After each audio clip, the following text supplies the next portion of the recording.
आप गणित देख लीजिए, हमने 295 कहा था, हमारा संख्या बल क्या है, उसने 400 कहा था, उनका कहाँ पर है, पहली बात।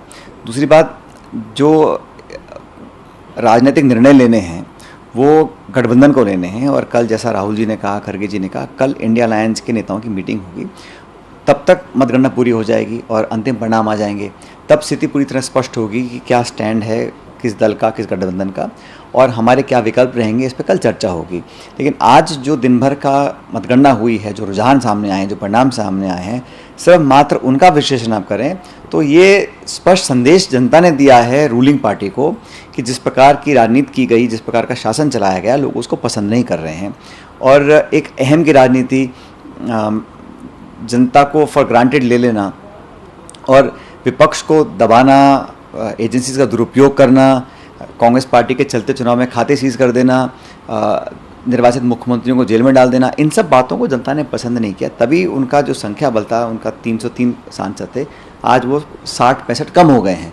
तो ये भी एक पॉलिटिकल मैसेज है, उसको कोई सुनना चाहे ना सुनना चाहे वो अलग बात है, लेकिन जनता ने जो संकेत और ईवीएम के माध्यम से एक स्पष्ट मैसेज दिया है कि हम इस प्रकार की राजनीति को अप्रिशिएट नहीं करते हैं। और इंडिया अलायंस ने, कांग्रेस पार्टी ने, राहुल गांधी जी ने, खड़गे जी ने जो चुनाव लड़े हैं, जो हमने कैंपेन किया था, वो मार्मिक मुद्दों पर किया था, जो किसान के हैं, नौजवान के हैं, बेरोजगारी के हैं, अग्निवीर के हैं, इस देश में बढ़ती हुई खाई जो अमीर गरीब की है, उसको लेकर हमने किया था, उसको लोगों ने पसंद किया। इसलिए हमारे दल को, हमारे गठबंधन को अच्छा समर्थन जनता ने दिया है। और मैं पूरे देश के उन मतदाताओं का धन्यवाद देना चाहता हूं जिन्होंने इस लोकतंत्र के सबसे बड़े पर्व में हिस्सा लिया, और जिन कार्यकर्ताओं ने, नेताओं ने हम सब के लिए मिलकर काम किया, उनका मैं आभार व्यक्त करना चाहता हूँ।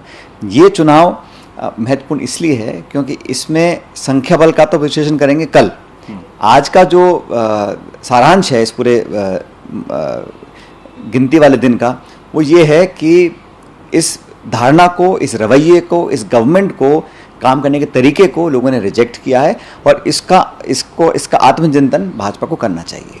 लेकिन सर, आप लोगों के भी अगर आंकड़े देखें तो कुछ स्टेट्स ऐसी हैं जिन्होंने बहुत ज़्यादा कांग्रेस के नंबर्स बढ़ाने में मदद करी, और कुछ स्टेट्स ऐसे हैं जहाँ बहुत जो है मामला ख़राब हो गया। तो एग्जाम्पल दे रहा हूँ आपको राजस्थान का। राजस्थान में यही कहा जा रहा था कि पिछले 2 चुनाव जो थे 25-0, इस बार जो है गठबंधन की मिला की सीटें कुल 11 सीटों पे आप लोग जो है जीत दर्ज कर रहे हैं।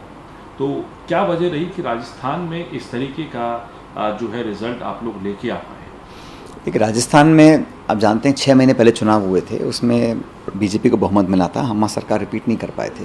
लेकिन इन 6 महीनों में हम लोगों ने धरातल पर काम किया, और मैंने नहीं, सब लोगों ने मिलकर किया। पूरे राजस्थान के नेताओं ने एकजुटता दिखाई, और ये देश के चुनाव थे, तो इसलिए हम लोगों ने, हमारा जो उम्मीदवार का चयन था, हमारा नैरेटिव था, हमारा जो कैंपेन था, उसको लोगों ने ज़्यादा पसंद किया। और सामूहिक मेहनत का परिणाम था कि आज हमारा अच्छा रिजल्ट आया है। 11-12 सीट हम जीत रहे हैं, और एक जयपुर ग्रामीण की सीट है जो 700-800-900 वोट से पीछे थे हम लोग, और 20 लाख मतदाताओं में 700-800 वोट के ऊपर भी वहाँ पे हमने आपत्ति दर्ज कराई है निर्वाचन आयोग में। लेकिन ये जो झुकाव है, जो रुझान है, ये कांग्रेस के पक्ष में रहा। इसका सबसे बड़ा श्रेय मैं कार्यकर्ताओं को देना चाहता हूँ कि राजस्थान के कार्यकर्ताओं ने डटे रहे, दबाव में हटे नहीं, और तमाम यात्राओं के बावजूद भी उन्होंने अपने सिद्धांतों से समझौता नहीं किया, और कांग्रेस के उम्मीदवारों को जिताकर उन्होंने दिल्ली भेजा है। सो कुछ एक स्टेट ऐसे भी रहे हैं जहाँ पर मध्य प्रदेश, छत्तीसगढ़, जहाँ पर जो है बिल्कुल मामला बहुत कम नंबर्स रहे। मध्य प्रदेश में सुपरा पूरा साफ है। छत्तीसगढ़, वहाँ केवल एक ही सीट आप रिटेन अपनी कर पाए, जो है ज्योत्सना महंत वहाँ पे जीती हैं। इनको कैसे आप अपने ये चीज़ों? छत्तीसगढ़ में 11 सीटें हैं। पिछले चुनाव में हमारे पास सिर्फ 2 सीट थी, तो इस बार हम उम्मीद करते थे कि उसको हम बढ़ा पाएंगे। आप सही कह रहे हैं कि वहाँ पे 1 सीट हम जीते हैं, और 1 सीट मेरे ख्याल 1500-1800 वोट से हम लोग पीछे चल रहे हैं। मैं उम्मीद करता था कि वहाँ पे हम इससे बेहतर करते, लेकिन इन राज्यों के अंदर, चाहे मध्य प्रदेश है, छत्तीसगढ़ है, उड़ीसा है, यहाँ पर हमें संगठनात्मक बदलाव करने चाहिए, और करेंगे हम लोग। यहाँ पर हम लोगों को जितनी उम्मीद थी उतना हम लोगों को जनादेश नहीं मिला है।